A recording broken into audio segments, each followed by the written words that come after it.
Hey guys, I'm Janet on occasion, and today we're playing another Total War Warhammer II Battle Replay. So this one is actually a guest spot. I played some auto-gen battles against Zardar, Total Warrior? I just call him Zardar anyway. So yeah, another YouTuber who he'd actually sent in a replay, I don't know, about a week ago, I think, which I cast as a community cast, and so yeah, I apparently inspired him with the you know, auto-gen battles I've been doing recently. So he challenged me, and of course I'm not going to say no to that. So we played a few battles, so I'm going to be casting a couple of them. This first one, it's Skaven versus Bretonnia, which I think is always a really interesting matchup, because Skaven have got basically just loads of really high damaging magic attacks, scary armor piercing stuff. So not good for knights, right? Just really bad day for knights. But also, if knights get in range of anything, they will just kill anything that Skaven has to offer. So, you know, if a knight managed to charge in unhindered, any unit it attacks is going to die.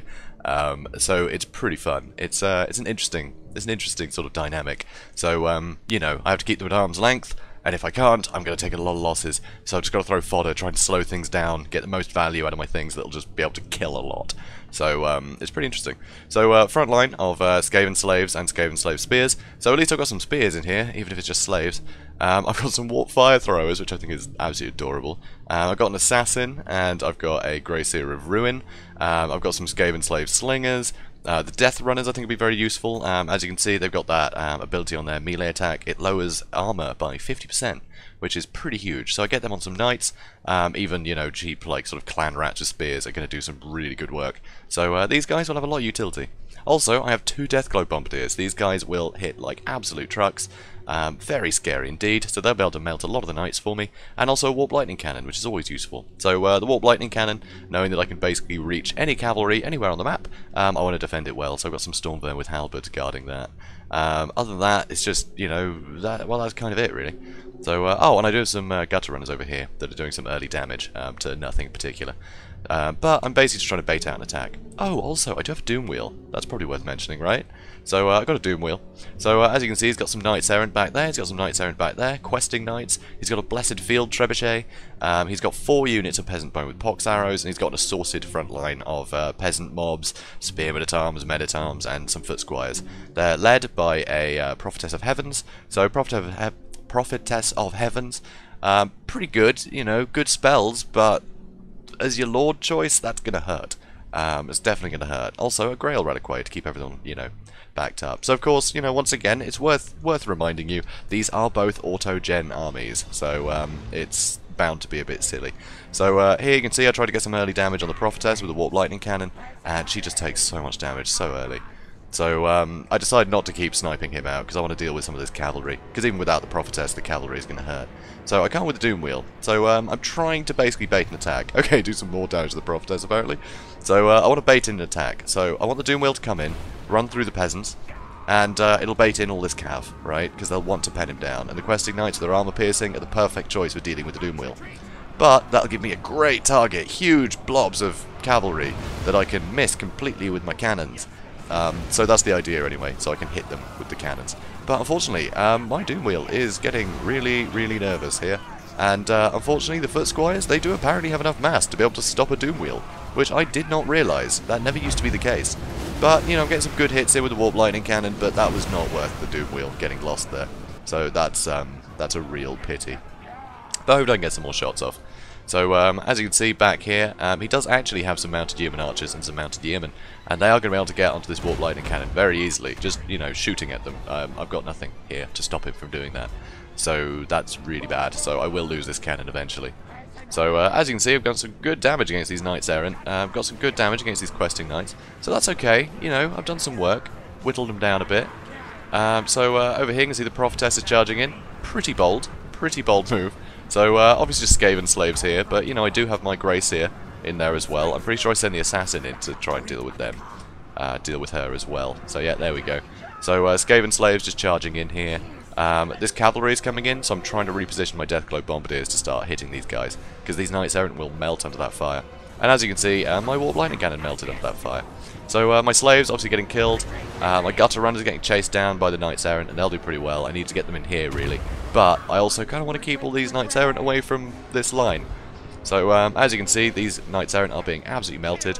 Warp fire thrower coming in, doing some damage to these guys, which is pretty adorable. You know, it's nice of them to try. 4 kills, so you know, that's something. But here you can see the Yeoman archers obviously got taken out. They're against, you know, Stormburn with halberds in here, and a load of clan rat spears, and death runners. I kind of went a bit overboard trying to kill them, honestly. But now I've got a nice solid blob of, you know, death runners and halberds that can come in and just tank anything they can reach.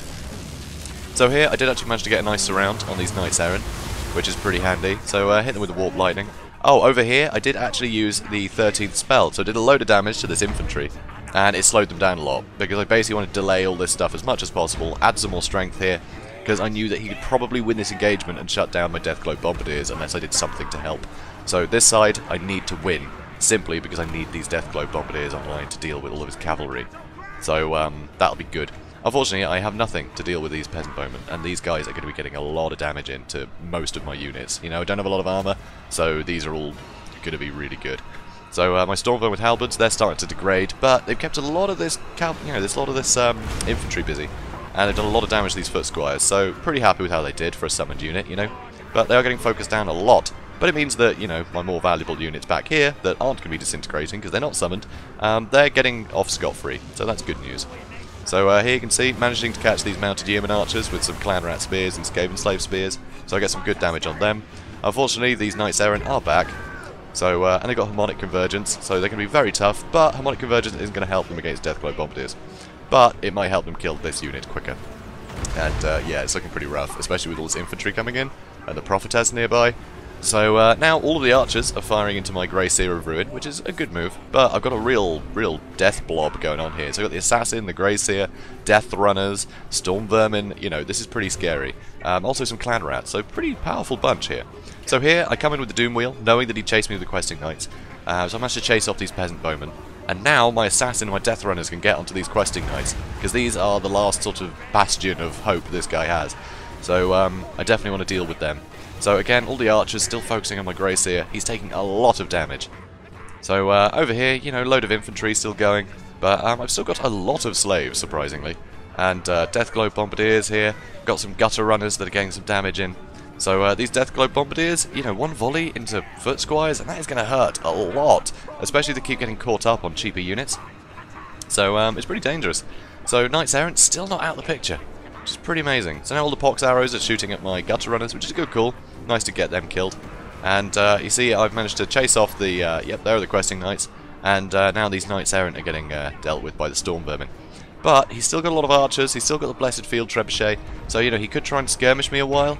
But luckily, I seem to have taken out most of his cavalry now. Most of his stronger units have been dealt with. So, so that's pretty good for me. Although he does still have these Knights Errant, I don't think they're going to last long in a fight, though, even against, you know, just Clan Rat spears. So, so yeah, things are looking okay. Things are looking okay. So over here, I'm trying to move this crowd into here. I'm getting all of my, you know, sort of troops back together. But these archers are going to be doing a ton of damage to my Death Runners. Because Death Runners are not good at being shot at. You see the Blessed Field Trebuchet is trying to deal with this blob. Because with the rear charges, you know, these Knights and the Archer fire and everything, it's going to hurt. So here is nice Scorch. Try and do some damage along this sort of unarmoured line. And you see it does a ton of damage to these Peasant Bowmen. I'm getting some good work done here. So now throwing in a load of Deathglow Bombardiers, take out the Reliquary with it. But, you know, he's got some more mounted Yeomen coming in the back. But, honestly, that's not going to do much. The Deathglow Bombardiers, 100 armour. So they're going to be able to fight off the Yeomen in melee, I think. So over on this side, Questing Knights have shattered. And now I've got the Assassin ran ahead to just stop these guys firing. So I think that was a good call. Now I can send some guys off to the Field Trebuchet and I can just swarm these. The Peasant Bowmen can't outrun rats. Rats are pretty quick, you know, but it makes up for the fact they have no cavalry, so they've got to be able to outrun something, right? So here now, pretty tough blob here. Well, I say that, it's men-at-arms and peasants mostly. So I'm trying to get at it from either side. Got my Deathglow Bombardiers, they apparently didn't have line of sight, so they were just running towards them, which is a shame, because one volley and that would have been it. So you can see his lords coming in. Prophetess, once again, is coming back. Barely any health. So, but I'm about to turn and try and shoot them. And you see, a lot of these peasants are breaking, thanks to these Clan Rat spears. And just at the last second, get these Bombardiers firing, and the Prophetess just manages to escape. Which is such a shame, because that would have been devastating. Very scary indeed. So, yeah. So that was a Pyrrhic victory. It's definitely Pyrrhic. I must have lost a lot. Yeah, I lost 1,000 guys, but then I did have 1,700. What I find really fun about this matchup in auto-gen as well is you're pretty much always going to have a 20 stack versus a 20 stack, because there's just so many cheap units that the AI can, you know, the auto-generator can just throw in with any spare change it's got. So, yeah, you just end up with just all these, you know, huge amount of slaves and all these crazy expensive units, you know. So you still end up with very expensive units and a massive army. It's pretty ridiculous. Same with Bretonnia, you know. I mean, no Grail Knights, so nothing, you know, really expensive. I think the most expensive thing is the Questing Knights at, what, 1,200? I think, yeah, I think that's the most expensive, which, you know, is pretty expensive. But then, you know, when the rest of his cavalry was like 700 apiece, these, what, 450, something like that? The Yeoman Archers? So, 700 for the Foot Squires, you know, there's a lot of cheap stuff that Bretonnia can bring. And it makes it a really interesting combat, because against Skaven, you know, you can defeat the front line. You can defeat a Skaven front line with a Bretonian front line. Maybe not Fizzle Clan Rats, because Clan Rats I think can beat Men-at-Arms and things. I think so. Anyway, but still, you know, Bretonia's got a good chance of winning the frontline engagement, which is pretty astounding. They don't really get that chance much, you know, against, well, any other faction, honestly. So it's kind of fun. It's an interesting dynamic between these two. So obviously, go check out Zardar. He's got a YouTube channel. The link should be here, and it'll also be in the description. And yeah, I guess I'll see you guys around. So if you enjoyed this, comment, like, subscribe, and I will see you in the next one. Have a good day, guys.